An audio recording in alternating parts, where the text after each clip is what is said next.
अल्लाह करीम ने फरमाया ये तो नेकी नहीं कि मुंह मशरिक की जानिब करो या मगरिब की जानिब करो। तो या अल्लाह नेकी क्या है? फरमाया नेकी वलाकिन्नल बिर्र मन आमन बिल्लाहि वल यौमिल आखिर। फरमाया नेकी तो ये है कि अल्लाह और आखिरत पर ईमान लाओ। नेकी ईमान का नाम है। फिर फरमाया फरिश्तों पर, किताबों पर, नबियों पर ईमान लाओ और अपना माल खर्च करो अल्लाह की मोहब्बत में, रिश्तेदारों पर, यतीमों पर, मिस्कीनों पर, मुसाफिरों पर, मांगने वालों पर, गुलाम आजाद कराने के लिए। और फरमाया नेकी तो ये है कि नमाज कायम करो, ज़कात अदा करो, अपने वादे पूरे करो जब तुम वादा कर लेते हो, और जब तुम्हें कोई मुसीबत पहुंचे उस पर सब्र करो। फरमाया उलाइकल लज़ीना सदकू, ये वो लोग हैं जो नेकी के दावे में सच्चे हैं, जो ईमान भी लाएं, खर्च भी करें, मुसीबत पर सब्र भी करें। ये वो लोग हैं जो ईमान के दावे में सच्चे हैं। वउलाइका हुमुल मुत्तकून, और ये वो लोग हैं जो परहेजगार हैं अल्लाह से। आगे आगे ये आयत जिसमें अल्लाह ने किसास का हुक्म दिया है, बदला लेने का। ये हुक्म स्टेट के लिए है, हुक्मरानों के लिए। फरमाया कि जब कोई शख्स किसी के साथ कोई जुल्म करे तो फिर उसका बदला लो। तो किस तरह बदला लेना है? फरमाया अल हुर्रु बिल हुर्री वल अब्दु बिल अब्दी वल उनसा बिल उनसा। आजाद के बदले आजाद, गुलाम के बदले गुलाम, औरत के बदले औरत। हाँ, अगर कोई वारिस माफ कर दे तो बात अलग है, वरना बदला लो। और कुरान मजीद ने यहाँ इरशाद फरमाया कि अगर तुम बदला लोगे तो जिंदगी मिलेगी, तुम्हें जिंदगी मिलेगी। अगर हुक्मरान मुजरिमों को सजा देंगे तो बाकी लोगों की जिंदगी महफूज रहेगी, बचेगी। हुक्म दिया गया यहाँ के बदला लिया जाए। फिर जब हम 6 से 7वें रुकू की तरफ चलते हैं तो इसमें अल्लाह ने रोजे का हुक्म दिया, रमजान की फजीलत बयान की, और इरशाद फरमाया गया कि जो रोजा ना रख सके वो फिदियतुन तामुन मिस्कीन, जो तो मरीज हो, बीमार हो, वो तो उतने रोजे जो है वो अगले दिनों में रख ले। और आगे जाके ये भी बताया गया कि जो ज्यादा ही बीमार हो फिर वो एक मिस्कीन का फिदिया दे दे, खाना दे दे। फिर इसी आया करीमा में रब करीम ने फरमाया अगर तुम मुझसे दुआ मांगोगे इसी रुकू में तो फरमाया मैं तुम्हारी दुआओं को भी जरूर कबूल करूंगा। फिर इसी में बताया गया कि रात के वक्त तुम्हें खाने की भी इजाजत है और अमले ज़ौजियत की भी तुम्हें इजाजत दी जाती है। इसी तरीके से फिर आगे अल्लाह तबारक व तआला ने हज के महीनों के बारे में अलामतें इरशाद फरमाई और मसाइल हज कुछ आगे जाके बयान किए। और एक और गलत रस्म, लोग रस्में बना लेते हैं ना, एक और रस्म थी कि यहूदी और ईसाई जब हज करते थे ना, इहराम बांध लेते थे, फिर दरवाजे से घर में दाखिल नहीं होते थे, ऊपर से छलांग लगा के कि अब हम पाक हो गए। तो दरवाजा चूंकि गुनाहगार है, इसके बीच से गुनाहगार आते जाते रहे हैं, लिहाजा दरवाजे से नहीं गुजरते थे। तो अल्लाह करीम ने फरमाया ये कोई नेकी नहीं, ये कोई तरीका नहीं कि तुम दरवाजों से ना गुजरो। वलाकिन्नल बिर्र मन इत्तका, दरवाजे के ऊपर से छलांग लगाना नेकी नहीं, बल्कि नेकी तो ये है कि अल्लाह से डरना शुरू कर दो। हज के बाद पाक साफ हो जाओ, डरना शुरू करो, ये असल में नेकी है। तो फिर अल्लाह तबारक व तआला ने हज के मसाइल काफी तफसील के साथ, क्योंकि वो फिकी मसाइल हैं और पूरी उसकी जुजियात हैं, लिहाजा वो एक नशिस्त में करने की बात नहीं। तो रब करीम ने वहां मशअर हराम का भी जिक्र फरमाया और उन सब चीजों की तरफ निशानदेही फरमाई जिन पर तवज्जो करना उम्मत मुस्लिमा के लिए बड़ा ही जरूरी है। फिर आगे 8वें रुकू तक ये बातें मुख्तलिफ अंदाज में चलती रही। फिर 9वें से 10वें रुकू में एक बात रब करीम ने ये इरशाद फरमाई कि मैंने काफिरों की नजर में ना, जब उन्होंने मेरी नाफरमानी की है, मेरे कलमा नहीं पढ़ा, मेरे महबूब को नहीं माना, कुरान मजीद को नहीं माना, तो फरमाया मैंने दुनिया की जिंदगी उनके सामने मुज़य्यन कर दी। ये बड़ी समझने वाली बात। फरमाया ज़ुय्यिन लिल्लज़ीना कफ़रू, वो जिन्होंने कुफ्र किया था ना उनके लिए जीनत दे दी किसे? हयातुद दुनिया, दुनिया की जिंदगी को अल्लाह ने ना उनके लिए हसीन कर दी। उन्हें बड़े अच्छे लगते हैं, ये मेरी जायदाद है, ये मेरा बाग है, ओ मेरी हवेली है, ये सारे मेरे जनाब बंगले। फरमाया ये चीजें हमने काफिरों की नजर में फिर प्यारी कर दी। समझिएगा बात, ये काफिर का तरीका है कि वह दुनियादारी का माल देखता है तो उसकी आंखें खिल जाती हैं, बड़ा राजी होता है। मोमिन का ये तरीका, मोमिन किस बात पे राजी होता है? अल्लाह तबारक व तआला की रजा पे मोमिन राजी होता है। इस चीज को अल्लाह करीम ने यहां बयान फरमाया। फिर इससे आगे जो हुर्मत वाले महीने हैं उन महीनों का जिक्र किया गया। फिर अल्लाह तबारक व तआला ने जुए और शराब को हराम करार दिया।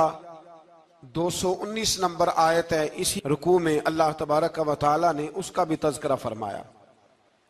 ये तफसील के साथ तज़किरे जारी रहे। फिर इसी तरह औरतों के जो हैज़ो नफास के मसाइल हैं उनको भी अल्लाह तबारक व तआला ने इसी पारे के अंदर बयान फरमाया। कुछ तलाक के मसाइल भी अल्लाह करीम ने इसी पारे 9वें रुकू से आगे जाके उन सारी चीज़ों को अल्लाह करीम ने बयान फरमाया। और फिर ये भी इरशाद फरमाया हैज़ो नफास मसाइल और तलाक, इन सारी चीज़ों को बयान करने के बाद फरमाया कि इनके मसाइल गोया सीख लो, उस पर अमल करो। और फरमाया तिलका हुदूदुल्लाह, ये अल्लाह की हदें हैं।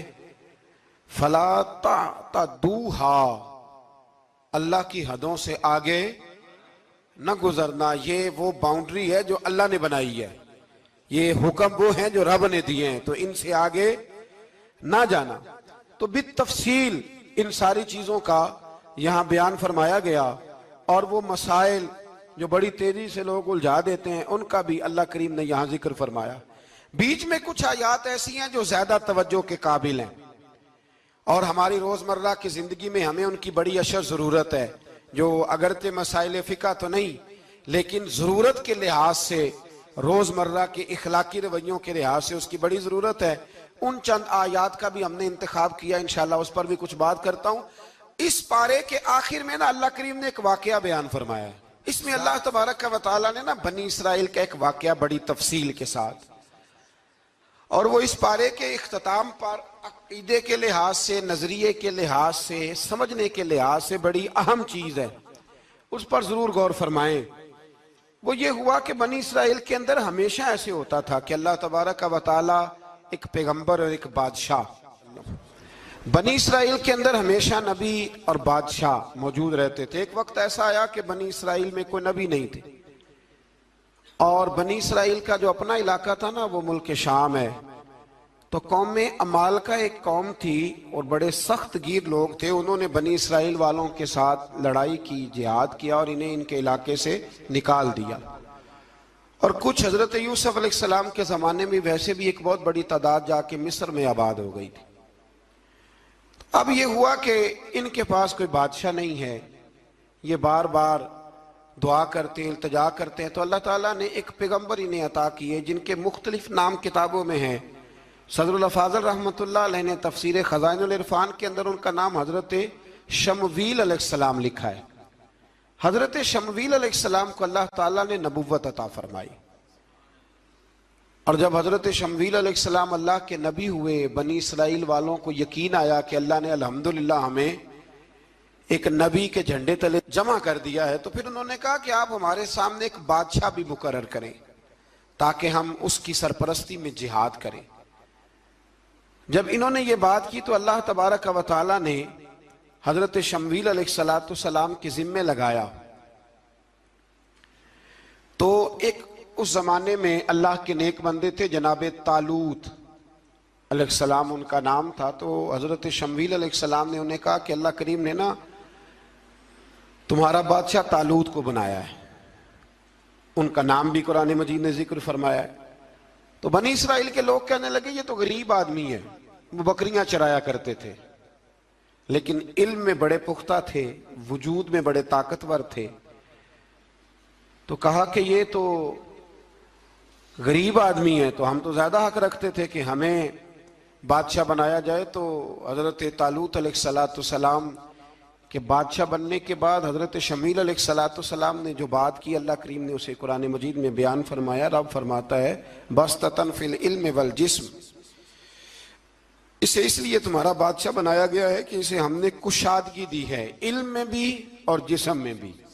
बड़े माशाल्लाह मोटे ताजे थे, वजूद बड़ा ताकतवर था। कुछ मोटे ताजे होते हैं पर ताकतवर नहीं होते, मोटे ताजे भी थे और ताकतवर भी थे। फरमाया कि वजूद में भी ताकत है और इल्म में भी अल्लाह ने इन्हें वुस्अत अता फरमाई। तो बनी इसराइल वाले कहने लगे जी नहीं जी कोई बंदा और आ जाए, ये हमारा बहुत बड़ा मसला है ना जी, हर एक की मर्जी की ना तो बात हो सकती है और ना हर बंदा हर एक की मर्जी पर पूरा। कहने लगे नहीं जी, कोई और होना चाहिए था, हमें कैसे पता चलेगा कि अल्लाह ने मुकर्रर किया है। बड़ी खास बात है, इसको समझिएगा। ये सारा मजमून आपको मिलेगा इसी पारे के आखिर में, आप पढ़ेंगे ना जी तो ये सारा मजमून आपको मिलेगा। और आप अगर सरसरी नजर से भी इसका मुताला करेंगे ना, जाके कुरान शरीफ खोल के 15वें से 16वें रुकू में, आप खुश होंगे कि आप कितने अच्छे नजरिए और अकीदे के मानने वाले हैं। तो जब कहा ना कि तालूत को हमारा बादशाह बनाया गया तो दलील क्या है, तो कुरान कहता है कि हजरत शमूएल अलैहिस्सलाम ने फरमाया कि तुम्हारा एक ताबूत था, एक संदूक था तुम्हारे पास, वो संदूक तुम्हारा कौमे उमाल का उठा के ले गई थी।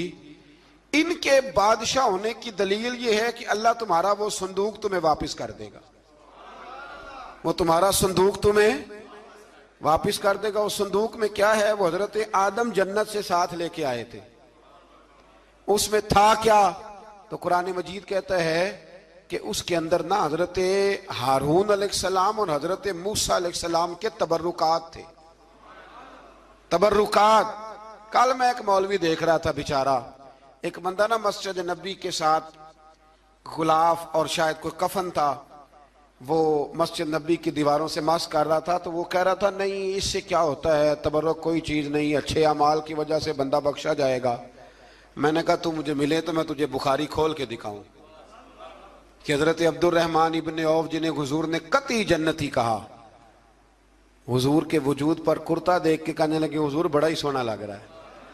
तो फरमाया तुझे चाहिए, हुजूर मिल जाए तो क्या ही बात है। नबी पाक ने अता किया तो सहाबा कहने लगे अब्दुर्रहमान आपको तो जरूरत नहीं थी, आपके पास तो बड़े लिबास हैं, तो ये कुर्ता हुजूर ने कबूल कर लिया, कोई लेके आया और आपने मांग लिया। तो वो रो पड़े, कहने लगे पहनने के लिए नहीं मांगा, ये हुजूर के जिस्म से लग गया है, मैंने कफन बनाने के लिए मांगा है। तू कहता है हुजूर के तबर्रुक में खैर कोई नहीं। और आप यकीन करें उन लोगों पे हैरानगी है, हमने भी मरना है ना जी, बड़ी जल्दी कब्र में जाना है, वक्त का कुछ पता नहीं, लेकिन इतने अंधे होकर लोग चीजों को देखते हैं और इस तेजी के साथ गुमराही फैलाते हैं। मुझे बाकायदा किसी ने वीडियो भेजी और कहने लगा जी देखें कितनी अच्छी बात कर रहा है, लोगों को समझाएं। तो मैंने कहा नहीं, इसको समझाने की जरूरत है।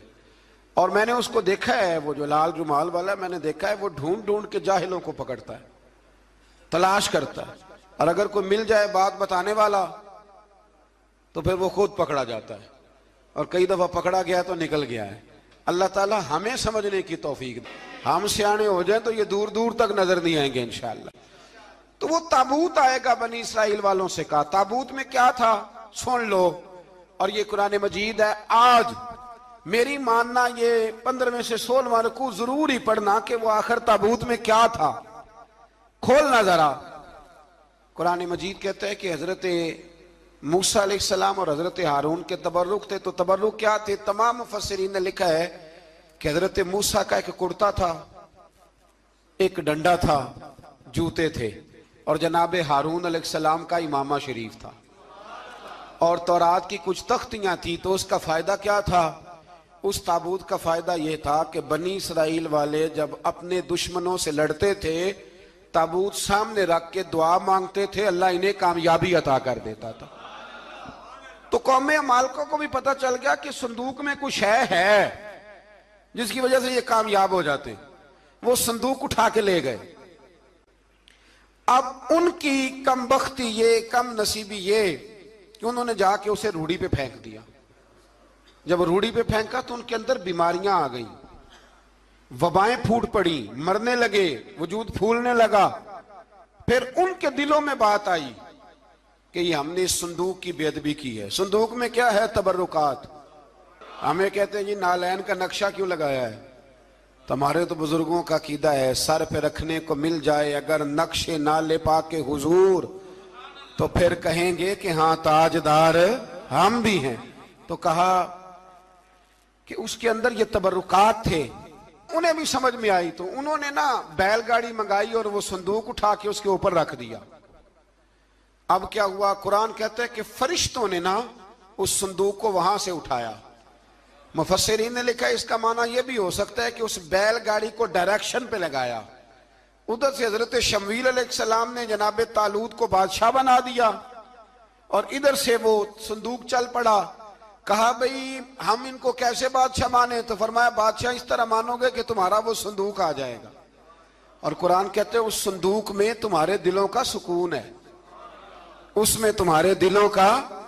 और भाई हमारी तो कोशिश होती है बुजुर्गों से कोई चीज मिल जाए, अल्लाह वालों का कोई तबर्रुक हमारे हाथ आ जाए। तो वो संदूक आ गया, ये मान गए। अब जिहाद करने निकले तो लड़ना था जालूत की कौम के साथ। वो बड़ा सख्त आदमी था, 3-3 मन सोना उसने वजूद पे पहना होता था। उसकी कौम से लड़ना है, टोपी बड़ी तगड़ी पहनी होती थी लोहे की। अब कौन लड़े?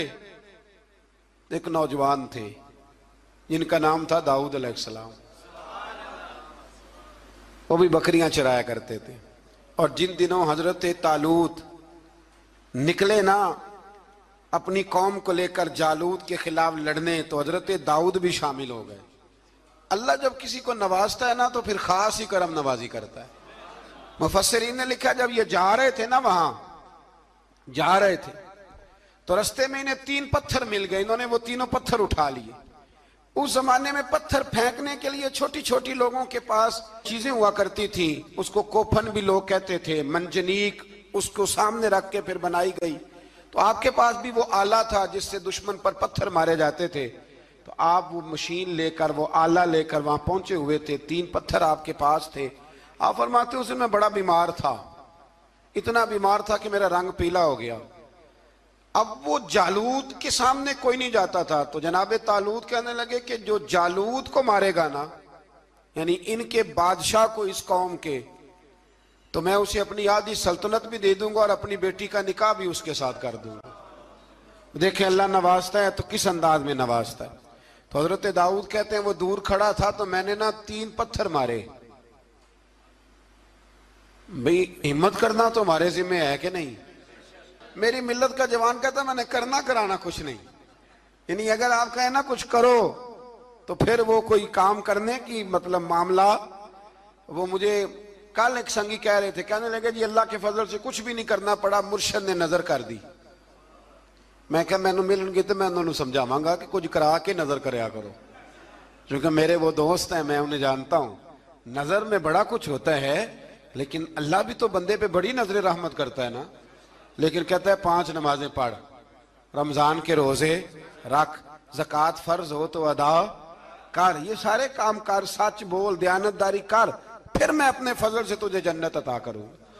तो ये जो रवैया हमने बनाया ये दुरुस्त नहीं। तो फरमाते हैं 3 पत्थर मैंने मारे, अल्लाह ने इतना फजल किया कि वो भी मर गया और उससे छू के मेरे पत्थर आगे बढ़े तो उसकी फौज के 30 आदमी भी मर गए। 3 पत्थरों से 31 बंदे अल्लाह ने मार दिए। फरमाते इसलिए कि हाथ मेरे थे और ताकतें मेरे रब करीम की थी। तो हजरत दाऊद अलैहिस्सलाम के हिस्से में जनाब तालूत की साहिबजादी भी आई, आधी सल्तनत भी आई। काफी साल हजरत तालूत हयात रहे, फिर उनका विशाल हो गया तो सारी सल्तनत हजरत दाऊद को मिली। और फिर अल्लाह तबारक व तआला ने उन्हें नबूवत भी अता फरमाई। ये दुनिया में वाहद पैगंबर हैं जो बैक वक्त नबी भी थे और बादशाह भी थे। और फिर अल्लाह ने फजल फरमाया, इन्होंने बड़ी बड़ी फुतूहात की। और फिर हजरत दाऊद के साहिबजादे का नाम हजरत सुलेमान अलैहिस्सलाम, फिर उनके साहिबजादे का नाम हजरत। तो ये हुआ कैसे? ये सारा कुछ अल्लाह तबारक व तआला के फजल से हुआ, उसके करम से हुआ। अब इस वाक्या से हमें क्या पता चलता है? हमें यह पता चलता है कि रब जब फजल फरमाए ना किसी पे भी, तो हमें उस बंदे को देख के राजी होना चाहिए, कोई शिकवा नहीं करना चाहिए। और दूसरी बात ये समझ लेना चाहिए कि हुकूमतें, माल, दौलत ये सिर्फ सियासतों से नहीं मिलती, ये खुदा के फजल से मिलती है। और ये भी समझ लेना चाहिए कि जो बुजुर्गों के तबर्रुकात होते हैं उनकी क्या ही बात होती है। चंद बातें ऐसी थी कि मेरा दिल करता था उनको दोहराया जाए और ख़ास करके उन बातों पर तवज्जो की जाए। यहाँ ना अल्लाह तबारक व तआला ने उन बातों में से एक बात का जिक्र फरमाया है। यहाँ 207 नंबर जो आयत है ना इसी पारे की, उसमें अल्लाह करीम ने फरमाया कुछ लोग ऐसे हैं जो अपनी जानें ही अल्लाह के हवाले कर देते हैं। जिंदगी का मकसद दीन होता है, लुटा देते। ये नाजिल कब हुई? यह आयत मुबारक हजरत सुहैब रूमी के बारे में नाजिल हुई। हजरत सुहैब रूमी रदी अल्लाह ताला अन्हु बड़े मालदार थे। मक्के से जब चले ना तो सारा माल मक्के में छोड़ दिया, इसलिए कि अल्लाह के रसूल मदीने चले गए। फरमाते हैं फिर मैंने मालो दौलत की परवाह नहीं की, फिर मैंने ये सोचा कि मैंने अपने हबीब के पास जाना है। सारा माल एक जगह पे दबाया और फरमाते हैं मैं मदीना तैयबा के लिए जब निकला तो कुफार ने, कुरैश मक्का ने रोका, हम नहीं जाने देंगे। तो हज़रत सुहैब रूमी फरमाने लगे भाई सुनो, मैं कमजोर नहीं, मैं ताकतवर आदमी हूं और तुम में से कोई ऐसा माई का लाल नहीं जो तीर चलाने में मुझसे ज्यादा सियाना हो, तलवार चलाने में मुझसे ज्यादा अक्लमंद हो। जाना मदीने मैंने है।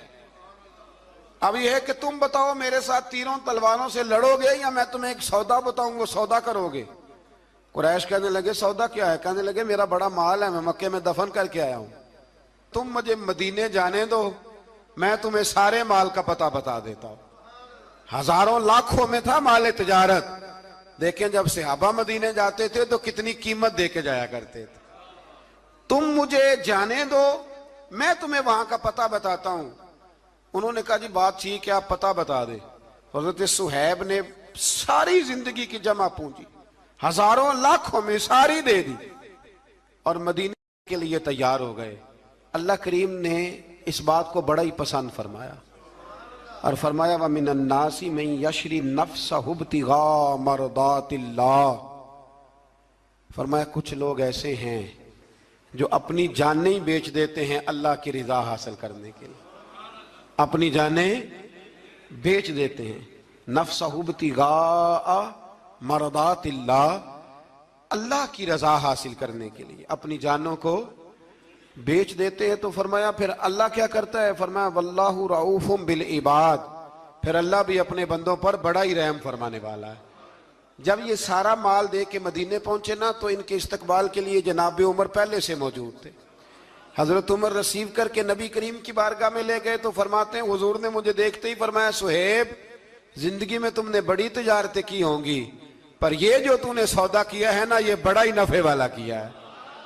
ये जो सौदा फरमाया ये तूने बड़ा, तो दीन के लिए जब आप कोई काम करते हैं तो ये सौदा बड़ा नफे वाला। एक मजमून और यहां है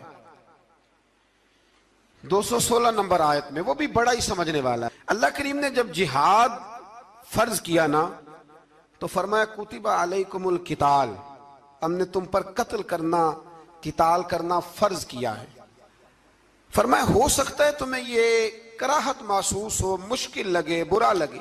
एक बात जो आज की नसीहत है और मज़ामीने कुरान जो हम सीख रहे हैं उसके अंदर से हमें ये खास चीज है जिसको समझना चाहिए। अल्लाह करीम ने फरमाया कि तुम पर जिहाद फर्ज किया गया है, वाहुवा कुरहुल लकुम, हो सकता है तुम्हें ना पसंद हो, तो एक ना सारी जिंदगी के लिए एक नसीहत कर दी। फरमाया व आसा अन तकरहू शैया, हो सकता है तुम किसी चीज को नापसंद करो, वहुवा खैरुल लकुम, और वो तुम्हारे लिए अच्छी हो। अल्लाह अकबर। ये वो बात है अगर समझ में आ गई तो कलेजा ठंडा हो गया, जिंदगी सुकून में आ गई। फरमाया हो सकता है तुम किसी चीज को नापसंद करो और वो तुम्हारे लिए बेहतर हो। व आसा अन तुहिब्बु शैया, हो सकता है तुम किसी चीज से मोहब्बत करो, वहुवा शर्रुल लकुम, और वो तुम्हारे लिए बुरी हो, अच्छी। बस मेरे रब ने एक बात मुसलमान को बता दी जो जीने के लिए बड़ी काफी है। फरमाया तुम मेरे और मेरे रसूल के हुक्म पर चलो। क्यों? इसलिए कि वल्लाहु यअलमु व अंतुम ला तअलमून, अल्लाह जानता है तुम नहीं जानते। अल्लाह के तरीकों के मुताबिक, रसूलुल्लाह के बताए हुए तरीकों के मुताबिक चलो। अल्लाह जानता है, हम जानते नहीं। तो कुरान मजीद की इस नसीहत पर जरूर गौर करें। एक शख्स ने एक दफा अपनी बीवी की बड़ी शिकायतें की नबी करीम की बारगाह में, तो रसूल करीम अलैहिस्सलाम ने फरमाया हो सकता है अल्लाह तुम्हें उसमें से ऐसी औलाद अता कर दे जो तेरे लिए बाइसे खैर हो। जो चीजें हम नापसंद करते हैं बाज़ औक़ात उसी में से अल्लाह ताला हमारे लिए खैर कर देता है। अल्लाह हमें समझने की तौफीक अता फरमाए।